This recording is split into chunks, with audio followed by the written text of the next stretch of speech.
Bom dia, pessoal, tudo bem? Bora falar de ClojureScript? Já dormimos? Agora a gente pode começar, né? Bom, meu nome é Marcelo, eu sou engenheiro do Nubank. Eu já trabalhei bastante tempo com front, lá a gente trabalha meio que com front, com back, a gente não tem muita divisão. E trabalhava com React, JavaScript, e agora eu estou trabalhando com ClojureScript. E então lá no Nubank a gente gosta de Clojure, a gente ama o Clojure. E o que é o Clojure, né? Clojure é uma linguagem funcional. Quem aqui já trabalhou com uma linguagem funcional? Já ouviu falar, já pesquisou? Tá, e quem já ouviu falar de Clojure? Legal. E o que é uma linguagem funcional, né? Por que a gente usa uma linguagem funcional? Bom, tem vários motivos. Segurança, previsibilidade e consistência. Essas três coisas juntas, elas são muito importantes, porque nós podemos desenvolver software melhor, mais seguro, ele é mais previsível, então ele vai ter menos bugs e outros problemas, e vai ficar muito mais fácil de a gente dar manutenção nesse software que a gente fez. E por que a programação funcional traz isso para a gente, né? Então, a gente tem alguns conceitos importantes na programação funcional que ajudam a gente chegar naqueles três objetivos. A gente tem funções puras e imutabilidade, são dois conceitos muito importantes. Então, o que é uma função pura? Uma função pura, basicamente, é uma função que ela não tem side effects, ela não tem efeitos no mundo exterior. Basicamente, é uma função que, dado um input, ela vai ter sempre o mesmo output, independente de quando a gente rode ela. Ela é isolada do mundo e, basicamente, ela é uma transformação. Ela vai transformar um input que a gente está dando em um output. Então, um exemplo. Se a gente definir uma função, por exemplo, it, e essa função vai receber um parâmetro, quando ela recebe esse parâmetro, ela vai fazer alguma transformação, ela vai processar, vai fazer alguma lógica, e ela vai me retornar um valor dependendo dessa lógica. Então, se eu passo ela com um parâmetro x, ela vai retornar y, e eu vou rodar sempre essa função, ela vai retornar a mesma coisa. Ela nunca vai mudar o retorno dela. Sempre o retorno está ligado ao input que eu passei. E isso é muito importante, porque isso é muito fácil de testar. Quando a gente quer testar uma função pura, a gente basicamente vê se, dado o input x, ela retorna o input y. Isso está testada a função, ela não tem como sair disso. Ela nunca vai alterar. Se a gente vai lá no nosso exemplo e a gente modifica a nossa função para, em vez dela retornar, ela fazer um side effect, por exemplo, um log já seria um side effect, a gente perde isso. Porque como é que a gente testa um log? A gente não consegue testar um log. Ele vai parar em algum lugar lá no browser ou no console, no Node, e a gente não consegue testar a nossa função mais do jeito certo. Então, é muito importante que a gente tenha funções puras, e funções impuras elas dificultam muito a nossa vida. O segundo ponto muito importante é a imutabilidade. Então, a gente nunca muda um valor. A gente sempre cria um novo valor a partir do valor antigo. Porque funções elas são caixa pretas. A gente passa o input para ela e a gente nunca sabe o que vai acontecer dentro dessa função. Então, se a gente não tem imutabilidade, essa função ela pode modificar o nosso valor e a gente nem fica sabendo, porque essa função vai chamar outra função, que vai chamar outra função, e assim vai, dezenas de funções encadeadas. E se a gente não tem essa segurança da imutabilidade, fica muito difícil da gente prever o que vai acontecer quando a gente chamar uma função. Então, se ela modificar isso e a gente não ficar sabendo, o nosso código vai quebrar lá na frente, porque a gente não esperou aquela mudança. Então, é muito importante que ela receba o input e ela nunca modifique o nosso input. Ela sempre retorna um novo input a partir daquilo que a gente passou. Outra característica muito importante quando a gente está tratando de imutabilidade é que a gente consegue navegar no tempo. Então, sempre que... Por exemplo, o nosso banco de dados ele é imutável. O que isso quer dizer? Quer dizer que a gente consegue voltar em qualquer momento do tempo no nosso banco de dados e a gente sabe exatamente como ele estava. Então, basicamente, sempre que a gente tem um banco de dados imutável, que a gente trabalha com imutabilidade, a gente consegue navegar no tempo, na série histórica, e voltar em qualquer momento, e a gente consegue dar replay em toda essa série histórica normalmente. E ela facilita muito a concorrência, porque imagina que a gente tenha várias threads rodando, vários processos rodando ao mesmo tempo, e esses dados são compartilhados entre essas threads e esses processos. Se um processo pode mutar um valor, ele vai mutar esse valor e o outro processo não vai ficar sabendo, a outra thread não vai ficar sabendo. E aí fica muito difícil de um prever o que o outro está fazendo. Então, para a gente ter concorrência, a gente precisa ter imutabilidade, porque senão a gente não consegue prever as mudanças que as outras threads vão fazer no código. E consistência. Consistência também é muito importante, isso é uma coisa que a programação funcional traz em algumas linguagens funcionais. Então, quando a gente está lidando com linguagens funcionais, a gente, basicamente, não precisa aprender tudo isso, porque a gente está lidando, basicamente, com funções. Tudo são funções em uma linguagem funcional. Então, basicamente, se você sabe fazer uma função, você sabe executar uma função, você sabe 99% do seu trabalho. A gente não precisa aprender todos aqueles nomezinhos estranhos. E onde entra o JavaScript nisso? Né? Porque o JavaScript, teoricamente, ele dá possibilidade de a gente trabalhar funcional nele, só que ele tem alguns probleminhas, e é disso que eu vou falar um pouquinho agora. Então, em uma linguagem funcional, ela tem que ter 3 coisas importantes. Primeiro, são funções de primeira classe. Sem isso, a gente não tem programação funcional, porque a gente não consegue passar uma função como parâmetro. Imutabilidade e consistência. Então, o que é uma função de primeira classe? Basicamente, é uma função que a gente passa como parâmetro para outra função, ou uma função que a gente retorna de outra função. Quando eu vou fazer um map, então, nesse exemplo, eu tenho temperaturas e eu quero converter essas temperaturas de Celsius para Fahrenheit. Basicamente, eu vou escrever uma função que recebe um input e retorna um output, é uma função pura, porque se eu passar um valor ali, ela vai dar sempre a mesma coisa. E quando eu posso fazer um map em cima das minhas temperaturas e passar essa função como parâmetro. E aí ele vai executar a função cada um dos parâmetros e retornar isso no final. Então, a gente define as temperaturas, a função, e faz um map em cima dela e tem o retorno. Imutabilidade. Então, JavaScript não tem suporte à imutabilidade.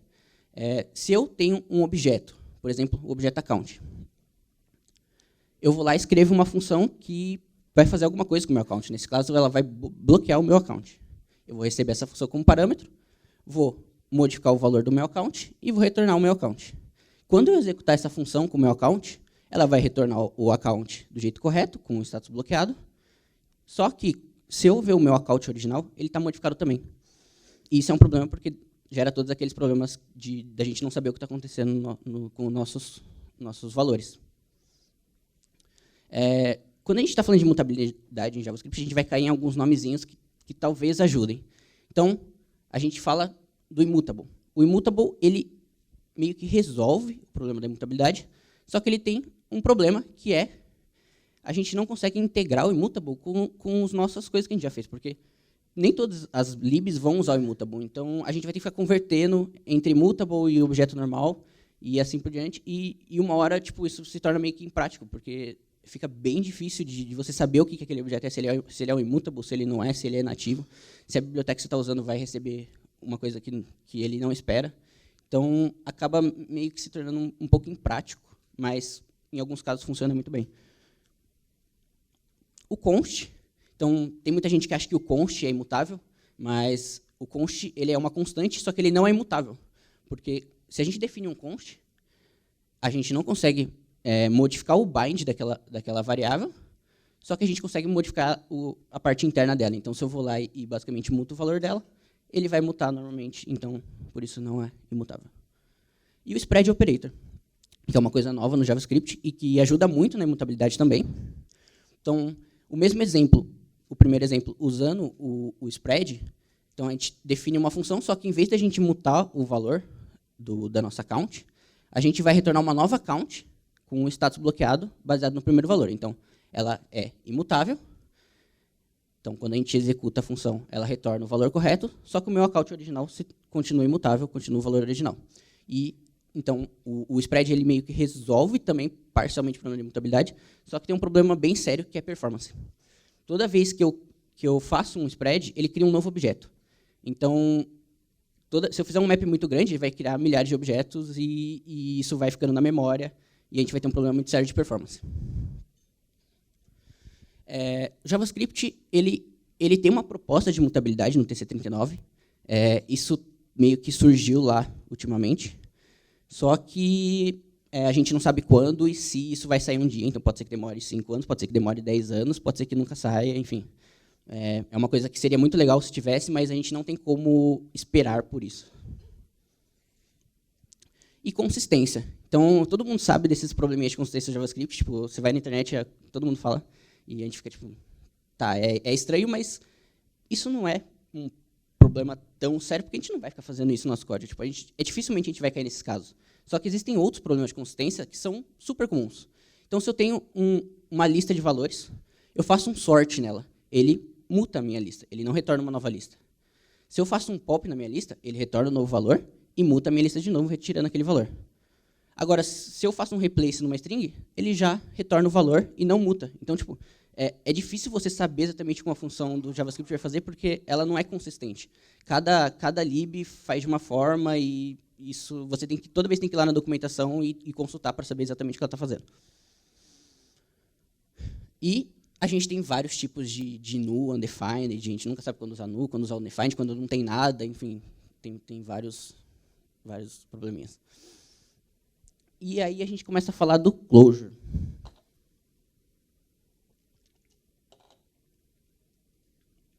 O closure, basicamente, ele vai dar tudo isso para a gente de graça. Ele tem funções de primeira classe, tem imutabilidade e ele é consistente. Então, como que se parece uma função de primeira classe no closure? Ela é bem parecida com o JavaScript. Então, eu vou definir lá valores, uma lista com temperaturas. Depois que eu definir essa lista, eu vou escrever minha função. Depois eu vou fazer o map em cima da minha função e ela vai retornar os novos valores. Isso também é uma função pura. Eu vou sempre retornar o mesmo valor dependendo do meu input. E eu consigo passar funções como parâmetro ou retornar funções como parâmetro. Imutabilidade. Então, a imutabilidade em closure ela é por padrão na linguagem. A gente nunca consegue mutar um objeto. Então, se eu defino uma count, eu escrevo uma função que vai basicamente retornar uma nova count com o meu novo status. Quando eu vou executar essa função, ela vai retornar o meu account com o status bloqueado e vai continuar com minha account original com o status ativo. Tá? Como é que a gente não cai naquele problema de performance? Né? Por que isso funciona e o spread operator não funciona? Basicamente, closure tem uma coisa que chama structural sharing. Então, toda vez que a gente muta um objeto no closure, a gente não está mutando, a gente está retornando novo, ele não está criando um novo objeto inteiro. Então, se eu tenho uma lista de valores A, que tem esses objetos, ele vai criar isso na memória. E se eu vou lá e eu falo que eu quero virar vegetariano, eu vou tirar a carne da minha lista de objetos, eu quero retornar uma lista B que tem A, só que mutado o valor B, com o brócolis ali. Parece que ele vai criar uma nova lista, mas, na verdade, o que ele vai fazer é o seguinte. Ele vai criar uma lista só na memória. Quando eu pedir A, ele vai me dar isso. Quando eu pedir B, ele vai me dar isso. E por que isso funciona? Né? Por que isso não pode ser feito no JavaScript facilmente? Porque como a gente sabe que o closure ele é 100% imutável, toda vez que eu fizer isso e eu usar o mesmo espaço de memória para as coisas antigas com as coisas novas, eu sei que o sorvete ali ele nunca vai modificar, porque ele é imutável. Então, eu posso fazer isso, eu posso reutilizar um valor antigo para criar um valor novo, e eu sei que aquele valor antigo ele nunca vai ser mutado e nunca vai impactar meu valor novo.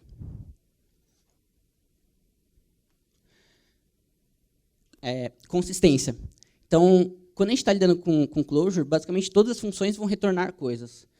Se eu faço um sort, ele vai retornar o meu valor novo. Se eu faço um last, ele vai me retornar o valor que eu quero e vai continuar com os valores antigos normal. E se eu faço um replace numa string, ele vai retornar a nova string e vai manter a outra string do jeito que estava. E a gente só tem new. Então, basicamente, a gente não tem null undefined, basicamente new para tudo quando você não tem um valor. E a gente tem falado bastante de closure, mas onde que entra o closure script nisso? Né? Porque a gente está numa conferência de front, então a gente não vai usar closure no front, mas a gente vai usar closure script. Então, o que é o closure script? Primeiro, para entender o closure script, a gente precisa entender um pouquinho o closure, como é que ele funciona. Basicamente, o closure ele é uma linguagem que, quando ele é compilado por um bytecode, e esse bytecode ele roda na JVM. Então, ele usa o mesmo bytecode do Java e roda na mesma máquina do Java. O closure script, basicamente, é o mesmo código, só que, em vez de compilar para bytecode, compila para JavaScript e roda no Node no browser. E a gente tem interop com JavaScript normal. Então, a gente consegue usar libs JavaScript no closure script. A gente consegue usar todos os pacotes do NPM. Então, a gente só faz o require, declara ele lá, instala, faz o require e usa normalmente. Então, a gente consegue usar funções de JavaScript normal no closure. E o React, né? Então, o React também ele é muito simples, porque como o React ele tem essa pegada funcional, então o React ele basicamente é um render que recebe props e retorna a minha DOM, né? O que eu quero que ele exiba no meu browser. Então, ele é basicamente uma função pura, que recebe um input, que são as minhas props, e retorna o que eu quero que ele exiba. Então, isso funciona muito bem com Clojure, porque eu consigo definir um componente Act dessa forma. É uma função que vai retornar, que vai receber props e vai retornar a estrutura que eu quero que seja exibida. E o Clojure, ele é um Lisp. Então, o que é um Lisp, né? Basicamente, um Lisp é isso, né? Parênteses. E Lisp significa List Processing. Então, por isso que a gente tem tantos parênteses. Ele foi desenvolvido em 1959 e ele tem vários dialetos. Só que, basicamente, a cara de todos os Lisps vai ser muito parecida, vai ser praticamente igual. A diferença é que o Clojure roda na JVM, tem algumas estruturas um pouquinho diferentes, mas eles são bem parecidos. E, para quem não sabe, o JavaScript ele foi baseado num Lisp. Então, por isso que o JavaScript ele tem muitas dessas coisas funcionais e muito desse dinamismo de linguagens Lisp, porque o JavaScript foi baseado em Scheme, que é um Lisp. E ele acabou sendo modificado para ficar mais parecido com uma sintaxe comum, que era mais comum na época, mas ele herdou muito desse funcionamento, e das funções de primeira classe, de você poder modificar as coisas em runtime e tal. Então, como que se parece um Lisp? Ele é uma lista, então começa com os parênteses, e depois você tem as coisas dentro dele. Então, um Lisp ele não tem sintaxe. Tudo é uma lista. E ele, então, quando você vai definir uma função, por exemplo, você define os parênteses. Depois, o primeiro item da sua lista é a função que você quer executar. Então, eu tenho a função defun, que basicamente cria uma função. É uma função que cria funções, é uma macro. Eu tenho a função mais e a função vezes. E elas são o primeiro item da lista. E depois eu tenho os meus parâmetros, que são os outros itens da minha lista. E Lisp ela tem uma coisa que chama... ela é homoicônica. Então, o que é uma linguagem homoicônica? É uma linguagem que o dado é igual ao código e o código é igual ao dado. Então, eu escrevo Lisp usando listas, que é um dado do Lisp. E o que isso traz para a gente, né? Isso traz muito dinamismo, porque o código fica muito fácil de manipular. É fácil você manipular um array em JavaScript. É fácil você manipular uma lista em Lisp. Então, é fácil você manipular o código em Lisp. E isso traz muito poder para a gente, porque a gente ganha uma dimensão nova de poderes que a gente consegue usar. Então, a gente consegue fazer macros. O que são macros? São funções que geram código. Então, quando eu crio uma macro no Lisp, então vamos supor que eu tenho essa sintaxe, eu tenho um if lá, eu vejo se uma coisa é válida ou não, e eu quero que printa alguma coisa. Só que hoje eu não quero mais fazer if not, eu quero escrever unless. Eu posso criar uma macro para isso. Então, eu vou lá e crio uma macro que faz isso. Um unless valid e faz o print. E como é que isso funciona, né? Eu vou definir uma macro, que chama unless, e essa macro ela vai retornar o código que eu quero que seja trocado no lugar quando eu chamar a macro. E eu consigo ver como ela se parece. Então, quando eu dou um macro expand no unless, ele vai dar lá if e tal, o código antigo normal. E o que isso traz para a gente, né? Então, o JavaScript ele tem uma proposta de pipeline operator. Não sei se vocês chegaram a ver, mas tem uma coisa rolando também faz um tempo, a gente nunca sabe se vai sair ou não, mas tem essa proposta. Então, que a gente consegue, em vez de executar as funções todas alinhadas, a gente consegue fazer um pipeline. E ela vai executando em ordem, passando o input de um para o outro, e assim por diante. E isso é um problema grande, porque para você implementar isso no JavaScript, você tem que passar pelo TC39, você tem que esperar os browsers implementarem. Se passar um dia, talvez isso chegue. E em Clojure isso é muito simples, isso é uma macro que tem tipo 10 linhas. Que se parece assim. Então, a gente consegue fazer coisas, estender a linguagem de uma forma muito mais fácil. Tipos, por exemplo. Então, se a gente quer adicionar tipos em JavaScript, a gente precisa criar novas linguagens. A gente precisa criar o TypeScript, a gente precisa criar o Flow, porque a gente não consegue adicionar tipos numa linguagem dinâmica de forma fácil. Se eu tenho macros, eu consigo, porque eu crio macros que definem tipos, e eu crio formas de criar minha função diferente. Então, eu tenho o sDefun, que basicamente cria uma função que tem parâmetros que são tipos. Então, quando eu executar essa função, ele vai verificar se o tipo é o que eu estou passando mesmo, é o que eu defini. Ou pattern matching, por exemplo. Outro exemplo que Elixir tem algumas outras linguagens que estão implementando. Também tem uma proposta no JavaScript para isso, mas ainda não saiu e também é muito fácil de implementar com macros. Só que com grandes poderes vem grandes responsabilidades, né? Então, tudo isso que a gente faz, todas essas extensões que a gente consegue fazer na linguagem, elas são muito úteis, só que se você faz isso em todo o seu código, você está criando uma nova linguagem. Então, quem for pegar para ler o seu código, quem for pegar para mexer no seu código, não vai entender, porque ele vai ter que primeiro entender todas as macros e a nova linguagem que você criou antes de sair fazendo as coisas. Então, isso é muito perigoso. Tudo que você for criar uma macro, ela precisa ser uma coisa muito bem pensada e uma coisa que todo mundo vai usar, que todo mundo concorde e que faça muito sentido. Então, normalmente, quando você está escrevendo lógica, quando você está escrevendo serviço, você não vai fazer uma macro. Você vai fazer uma macro numa abstração de uma biblioteca que você queira criar para todo mundo usar. E a gente tem uma coisa que chama REPL. Então, todo esse dinamismo dá para a gente o REPL também, que é uma coisa muito parecida com o console do JavaScript, que também é uma coisa que vem meio que do Lisp. E fica muito fácil da gente desenvolver o código olhando para o REPL. Então, quando eu vou escrever uma função em Clojure, eu posso, basicamente, ir lá, criar a minha função.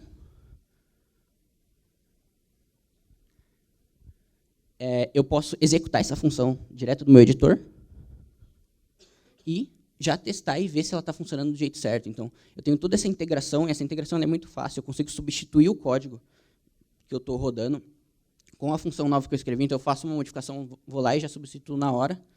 E eu posso até substituir o código em runtime. Então, eu posso entrar lá no servidor e eu posso executar esse código que eu acabei de criar no meu servidor. Eu posso modificar uma função que está no meu servidor e modificar ela. Então, todos os requests que vão vir vão usar essa nova função que eu criei e não a função antiga que estava lá. Só que, claro, a gente não faz isso em produção, por exemplo, porque não pode, né? Não dá para ir lá e tirar um dinheiro daqui e de lá, porque não seria legal. Em stage a gente consegue, então é liberado em stage, produção é bloqueado. Então, basicamente, com o Clojure, a gente consegue ter todas essas coisas da programação funcional, a gente consegue esses objetivos, só que, então, a gente deveria usar Clojure para tudo, então, né? Porque a gente ganha bastante, só que tem um outro lado. Clojure é uma linguagem bem diferente, ela é um Lisp, a sintaxe é muito diferente, então nem todo mundo que entrar vai conseguir mexer.